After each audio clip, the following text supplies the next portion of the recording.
บ่จักสิให้อายแบบใดเนาะถ้าว่าบ่อยากสิขายชาติบ่ลูกมาเรียนนี่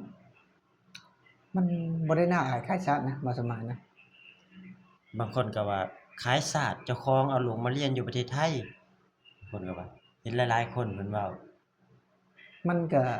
เป็นความคิดของคนนะเป็นความคิดของคนบ่ยอดบ่ได้สนใจนะบ่ได้ใส่ใจนะถ้าอ้างว่าสิให้ลูกบ่ยอดนี่ไปเรียนอยู่เวียดนามบ่หรือว่าไปเรียนอยู่ลาวบ่แบบนี้นะมันก็แบบว่าบ่คักเนาะบ่คักคือเรียนในไทยคือเฮาผูกพันแล้วอยู่ในไทยนี่เฮาทำงานอยู่นี่ กราบสวัสดีพ่อแม่พี่น้องทุกคนมื้อนี้พบพ้อกับบ่าวสมายแล้วเนาะบ่าวสมายได้มา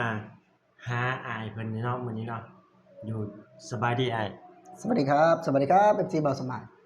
มื้อนี้บ่าวสมายมีเรื่องอยากมาถามว่าอ้ายบ่ที่ว่าเอาลูกมาเรียนอยู่ประเทศไทยแปลว่าเป็นขี้ข่าหมู่นี่นะ ก็มันบ่ได้อายเด้เพราะว่า1เลยคือเฮามาเรียนในประเทศไทยเนี่ยมันก็มีข้อดีหลายอย่างมันบ่คือบ้านเฮาอะนะมาเรียนในประเทศไทยก็แบบว่าสะดวกสบายอาหารการอยู่การกินของเด็กน้อยเนาะก็แบบว่ามีครบเนาะมีนมมีอาหารให้แบบนี้นะคือบ้านถามว่าอายบ่มันบ่ได้อายเด้จุดๆนี้เนาะคือว่าดีด้วยซ้ำบ่แม่นเป็นเรื่องน่าอายเด้บ่าวสมานเด้ดีด้วยซ้ำเนาะคืออยู่บ้านเฮาเวลาสิไปโรงเรียนเนาะก็ยากผู้ไปรับไปส่งไปซี่นะคือประเทศไทยเฮาไปส่งตอนเช้าตอนแลงเฮาจังไปรับบ่าย 3 โมงไปรับคืออยู่บ้านเฮาตอนเที่ยงก็มากินข้าวบ้านอีกนะครับมันก็ดีกว่าเนาะดีกว่าถามว่าสิให้อายบ่จักสิให้อายแบบใดเนาะถ้าว่าบ่อยากสิขายชาติบ่ลูกมาเรียนนี่มันบ่ได้น่าอายขายชาตินะบ่สมานนะ บางคนก็ว่าขายศาสตร์เจ้าของเอาลูกมาเรียนอยู่ประเทศไทยบางคนก็ว่าเห็นหลายๆคนเพิ่นเว้ามันก็เป็นความคิดของคนนะเป็นความคิดของคนบ่ยอดบ่ได้สนใจนะบ่ได้ใส่ใจนะถ้าอ้างว่าสิให้ลูกบ่ยอดนี่ไปเรียนอยู่เวียดนามบ่หรือว่าไปเรียนอยู่ลาวบ่แบบนี้นะมันก็แบบว่าบ่คักเนาะบ่คักคือเรียนในไทยคือเฮาผูกพันแล้วอยู่ในไทยนี่เฮาทำงานอยู่นี่เด้มันสะดวกสบายกว่าการเป็นอยู่ชีวิตเฮาก็ดีขึ้นเนาะเฮาก็ได้หลายๆอย่างจากประเทศไทยเพราะทีนี้เฮามาได้มาสัมผัสเนาะได้มาสัมผัสอยู่ในประเทศไทยก็ เป็นอีก1อย่างนะที่แบบว่าเฮาประทับใจเฮาภูมิใจเฮาก็เลยแบบว่าอยากเอาลูกเฮานะมาซึมซับแบบว่าซึมซับชีวิตดีๆอยู่ในประเทศไทยน่ะบ่สมาน อ๋อคือเพิ่นนี่โตมากับประเทศไทยเลยบ่ว่าเอาก็ถ้าหากว่าอนาคตมันก็ต้องอยู่เฮาอยู่ อยู่ประเทศไทยก็แน่นอนว่าก็ต้องใหญ่อยู่ประเทศไทยเนาะก็ใช้วัฒนธรรมเนาะหรือว่าแนวคิดเนาะภาษาไทยอืมคนลาวก็จริงอยู่แต่ว่าคือแนวใดเฮาก็ถ้าหากว่าเรียนอยู่บ้านเฮาก็ได้มาคือเก่าเฮาได้มาทำงานไทยคือเก่า แม่ เนาะ นถามว่าสิเป็นเรื่องน่าอายบ่เว้าภาษาลาวบ่ได้เขียนภาษาลาวบ่ได้บ่ได้เป็นเรื่องที่น่าอายเด้เนาะเฮามาเรียนอยู่พี่แน่นอนว่าเฮาก็ต้องได้ภาษาอยู่พี่เนาะอย่างยกตัวอย่างคือว่าหลายประเทศเพื่อว่าประเทศไทยเพิ่นไปเรียนอยู่ต่างประเทศเนาะเพิ่นก็บ่เห็นว่าสิอายเนาะมีเกียรติด้วยซ้ำไปที่แบบว่า อ๋อ ครั้งหนึ่งเฮามีโอกาสที่จะได้เรียนอยู่ในต่างประเทศนะคือเฮามาเรียนอยู่ประเทศไทยก็คือว่าต่างประเทศนะ แม่นแหละก็คือชาวบ้านเฮามาเรียนอยู่ประเทศไทยนี่ก็ถือว่าอันนี้ก็เป็นต่างประเทศคือกันเด้ เอาก็ถื เฮา อว่า มาเรียนอยู่นี่เนาะ ถือว่าเป็นประเทศอื่นเด้บ่แม่นประเทศเฮาได้ก็ถือว่า แม่น ถ้าหากว่าเฮาบ่มาทำงานในประเทศไทยเนี่ยเฮาจะบ่ได้มีโอกาสที่จะมาเห็นนะมาเห็นภาพบรรยากาศแบบนี้เนาะหรือว่าเรื่องราวแบบนี้เนาะคือจังได้มาประสบการณ์เนาะได้มาเห็นลูกมีโอกาสได้เรียนในประเทศไทยนี่ดีบ่คือบ่ยอดแน่นอนว่าดีพี่น้องเนาะดีแล้วก็เป็นเกียรติบ่ยอดนะที่ในครั้งหนึ่งเนาะก็ได้มีโอกาสแบบว่ามาเรียนในประเทศไทยเนาะแน่นอนว่าเฮาก็เป็นคนที่บ่ได้มีเงินเป็นคนที่ครอบครัวลำบากเนาะ ลำบากแต่ว่าพอเฮาได้มาประเทศไทยเนาะได้ทำงานพร้อมเนาะเลี้ยงเบิ่งครอบครัวพร้อมแล้วก็ลูกก็ได้เรียนพร้อมมันก็เป็นข้อดีนะบ่าวสมัยนะอ๋อคือข้อดีทั้งทุกอย่างเนาะ แม่น บ่มีข้อเสียเลยเนาะ แม่นๆเฮาได้ทำงานพร้อมเด้เฮาได้ทำงานพร้อมอย่างบ่าวสมัยนี่ก็สมมุติว่าได้ลูกเนาะก็เรียนอยู่พี่เลยเนาะถ้าหากว่าอยากเอาเรียนอยากมากลับเมืองกลับบ้านได้เนาะเป็นบ้านเฮาอะนะคือจังว่าถ้าเราก็หาเมียให้ได้ก่อนแหล้ว แม่นๆต้องหาเมียให้ได้ก่อนสิได้ลูกเนาะพี่น้องเนาะ ก็บ่ขึ้นนกกล้วยนะ ก็ต้องขึ้นนกกล้วยพุ่นแหละ คิดอยู่บ่ว่าสิได้คิดอยู่บ่ว่าสิได้มีโอกาสให้ลูกเรียนอยู่ประเทศไทยบ่แบบนี้นะ ก็ทีแรกเฮาก็บ่ได้ ตอนแรก สนใจเด้เพราะว่าเฮาก็ทำงานไปเรื่อยเนาะ อ๋อ คือจังเฮาก็บ่ได้คิดตอนนั้นน่ะแต่พอเฮามาจุดหนึ่งเนาะก็คือช่วงสัก2 ปีก่อนเนาะลูกก็เริ่มใหญ่ขึ้นเนาะบัดนี้ภาระก็หลายขึ้นเมียก็อยากมาทำงานนำเด้แต่เมื่อก่อนบ่ยอดมาทำงานผู้เดียวเนาะ อ๋อ เมื่อก่อนบ่ยอดบ่ได้ให้เมียมานำเด้บ่ยอดจะมาผู้เดียวบัดนี้ ครับ เมียก็แบบว่าอยากมาทำงานนำบัดยังลูกบัดนี้ลูกพากให้แม่ดูแลเนาะเพิ่นก็ถือว่าเพิ่นก็เฮ็ดเวียกเพิ่นเนาะนำให้ดำนาไปสิค่อนข้างที่จะยากเบิ่งหลานนำ ครับ เพราะว่ามีหลานอีกผู้หนึ่งเนาะกับเป็น2คนแม่เบิ่งอะนะเพราะทีนี้คือมันยากเพิ่นก็เลยแบบว่าตัดสินใจว่าเฮาต้องดูแลเองเพราะว่าเป็นลูกของเฮาเด้ ครับ เฮาดูแลเองก็เลยคิดว่าเฮ็ดได้เฮาสิทำงานไปพร้อมก็เห็นเพื่อนๆนะครับ แล้วก็ปรึกษาเพื่อนว่าเฮ็ดได้เฮาจริงสิเอาลูกเนี่ยมาเรียนประเทศไทยได้ก็คือจะมีพาสปอร์ตเนาะแล้วก็บัตรอนุญาตทำงานของเฮาอยู่ในประเทศไทยแบบนี้นะแล้วก็ทะเบียนบ้านนายจ้างก็เฮาก็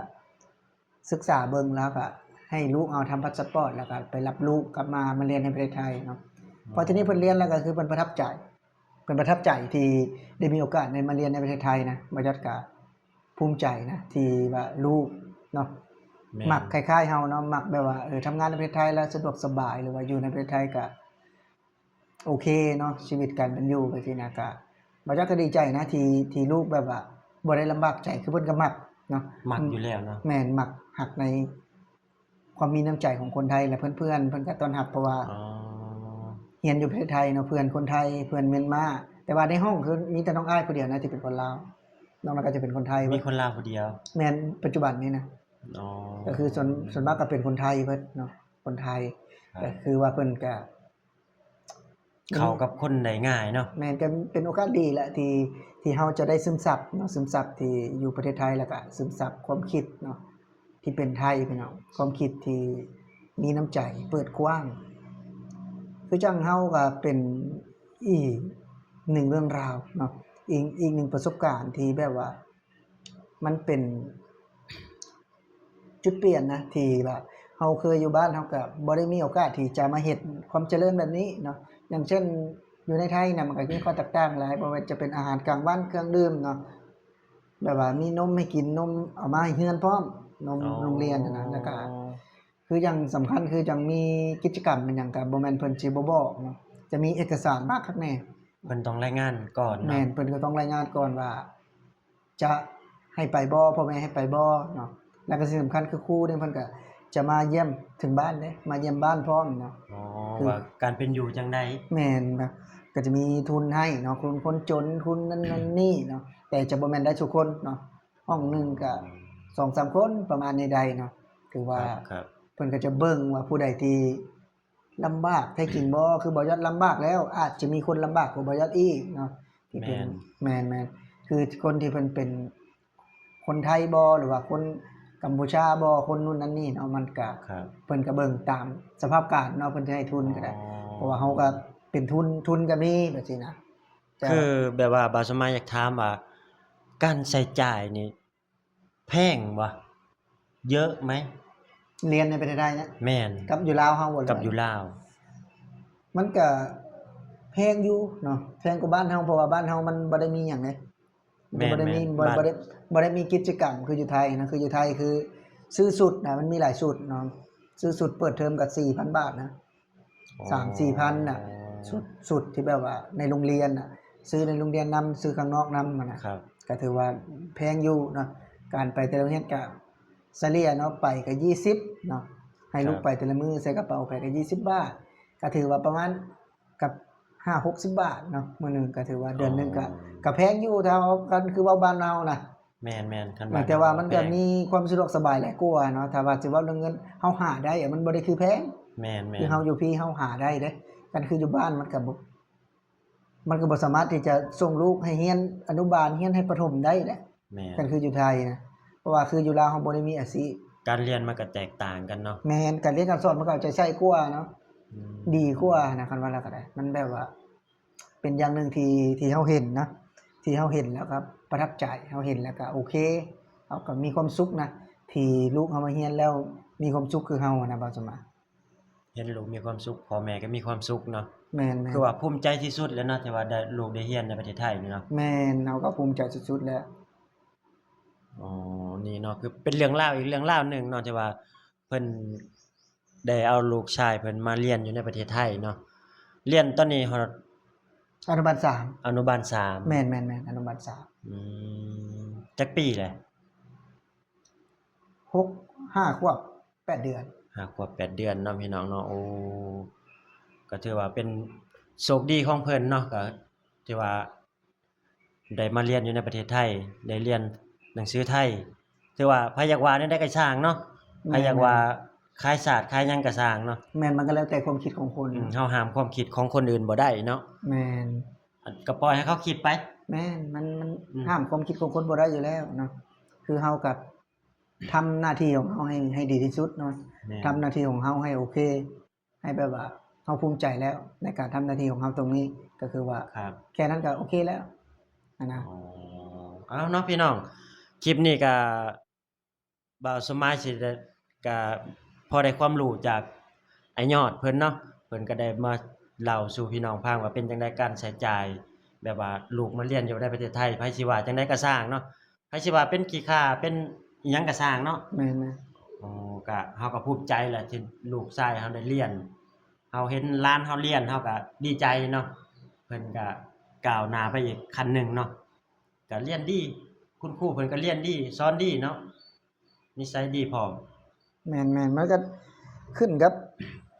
การวางแผนของเพิ่นนั่นแหละมันก็โอเคอยู่ในประเทศไทยนะบ่คือบ้านเฮามันอยู่บ้านนอกว่าส แม มัย นๆนะ มันก็ค่อนข้างที่จะลำบากคือบ่คือเฮาฮู้แหละเนาะ ครับเอาเนาะพี่น้องเนาะคลิปนี้บ่าวสมายก็สิได้จบคลิปไว้เพียงส่ำนี้เนาะฝากพี่น้องกดไลค์กดแชร์กดติดตามให้บ่าวสมายหน่อยเด้อครับเพื่อเป็นกำลังใจเนาะพี่น้องเนาะคลิปนี้บ่าวสมายขอกล่าวคำว่าสบายดีและสวัสดีครับผม สวัสดีครับผม สวัสดี ส ค วั รั ส บ ดีครับ